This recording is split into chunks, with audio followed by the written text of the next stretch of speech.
Hello, this is TwitchSquads right here on the Gamescom 2019. Right next to me there's my buddy Christopher. Thank you for being here, and we're gonna talk about your new game. It's, when I get it right, a 2D reverse horror game, right? Yes. So what is it all about?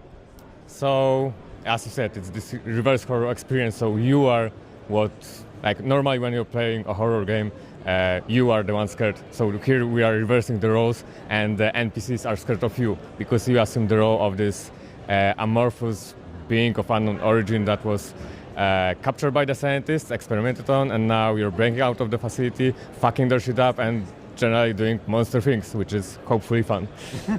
It sounds nice. I mean, everybody always wanted to be one day that big bad monster who's gonna kill scientists. Not me. And yeah, so what's the main? I mean, is there a main story or just escaping from a laboratory, or is there something more in behind? That's the main setup. There are some things you can get out of from like the environment and so on, some hints at what's going on, but we want to keep most of it a secret or a mystery. Like, for example, the origin of the monster, we don't want to outright specify that, oh, it's an alien, or oh, it's a failed experiment, or whatever. Like, you know, when you have those awesome monsters or villains in those horrors, and then eventually the movie studio decides, oh, let's do a prequel that answers all the questions, and then it's no longer awesome because, oh, so this guy was bullied at school and that's why he's a serial killer now. Who cares? So we don't want to take out any of the badassery of the monster, so we want people to arrive with their own theories and ideas. Actually, the most popular theory among our Discord community is that it's just leftover spaghetti that's mutated. Okay.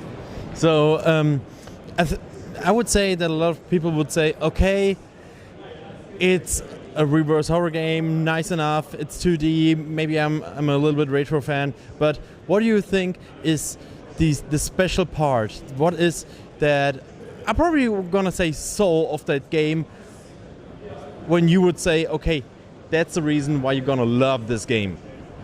I think, at least like initially, what this game fulfills is this power fantasy of just wreaking havoc. Like, you can grab a poor dude and throw him at other people, destroy computers, break everything. There's lots of, you know, sparks everywhere and awesome sound effects of everything breaking. So that's one thing we fulfill.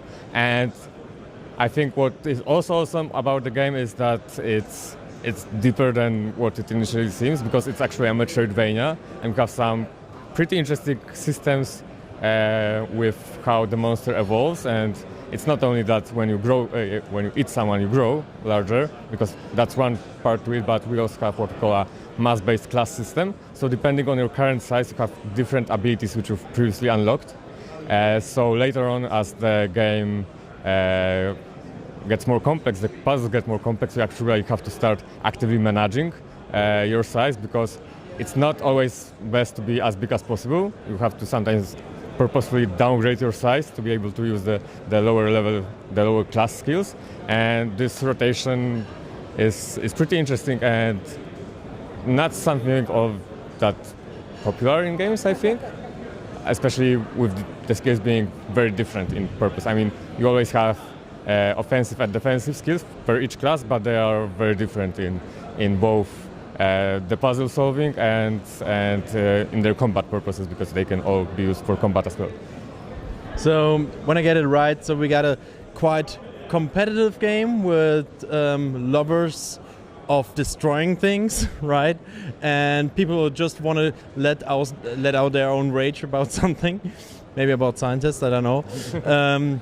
But it sounds good to me. It sounds like a very nice come home and play game with just focusing on at one thing and one stuff. For me, it sounds good. So the further question is, so which systems and platforms do you use for it? Is it only PC, or can we also play it on consoles It's going to be on consoles. We're not ready yet to specify which ones because we're still in the pre-alpha stage, so many things can change. As long as you say PS4, it's okay for me. Yeah, it's PC for sure, and yeah, at least one console. Get this one Xbox. Just joking, okay? I mean, yeah, it's going to be PC for sure, and at least one console initially. Probably eventually every console, but we don't want to promise anything quite yet. So do you also get any further ideas for the game, or is it something like that you say, okay, we will see how it goes around in the audience, in our community, and after that, or say it like this, you already think about a second part or maybe something more? It's rather the first thing you said. We're waiting for the reactions from the community, how the game is received. Like, obviously we do have some ideas, like, oh, we could explore this in an eventual sequel or a DLC or something, but it's not like we have a whole timeline of, post-release support or sequels planned. It's not Assassin's Creed, right? So we'll see, and yeah, like anything can happen, or maybe the game won't sell, and we're like, oh. Okay, so check this one out. I guess it's already on Steam right now? I mean, it does have the Steam store page set up. You can add it to wishlist, but yeah, the game is going to be out sometime next year. So we have to wait. So maybe we have to pay some therapists till then, till we can get everything out. Yeah, for you, quite important. Just mark next year. When you think? Probably something around Q2 or so, but we're not promising anything quite yet. Like, surely it won't release in April because that's when Cyberpunk releases. So that's one date we're not releasing it. Okay, so get yourself ready for Q1 or Q2. We will see. And if you see that Cyberpunk is live, don't show up. That's what I got. So, but keep your eyes open for that beautiful bloody game called Carrion. And yeah, that's it. Christopher, thank you for this interview. Wish you a nice time at Gamescom, and check this game out. Cheers.